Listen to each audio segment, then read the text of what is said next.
Tänään julkaistiin uusi MTS-raportti, siis tutkimustulos siitä, että mitä me suomalaiset ajattelemme turvallisuudesta, maanpuolustuksesta ja ulko- ja turvallisuuspolitiikasta.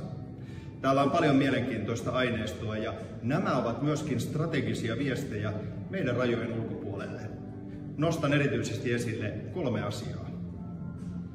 Suomalaiset lähettävät selkeän viestin. Turvallisuutta ei voi ulkoistaa ja itse asiassa suomalaiset ottavat Naton 3. artiklan hyvin vakavasti. Siis kansallisesta puolustuskyvystä on pidettävä huolta.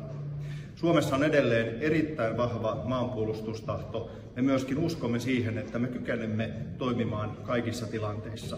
Ja se on erittäin hyvä viesti tähän epävarmuuden hetkeen. Suomalaiset suhtautuvat edelleen hyvin myönteisesti NATO-jäsenyyteen. NATO itse asiassa nousee esille myönteisimpänä kansainvälisenä organisaationa. Tärkein viiteryhmä me suomalaiset koemme on toiset Pohjoismaat. Suhtautuminen ja luottamus Yhdysvaltoihin puolestaan jakaa meitä suomalaisia. Suurin turvallisuusuhka edelleen tutkimuksen mukaan tulee idästä. Ensimmäistä kertaa tässä tutkimuksessa kysyttiin suomalaisten uskoa siihen, että miten kriisivalmis meidän yhteiskunta on.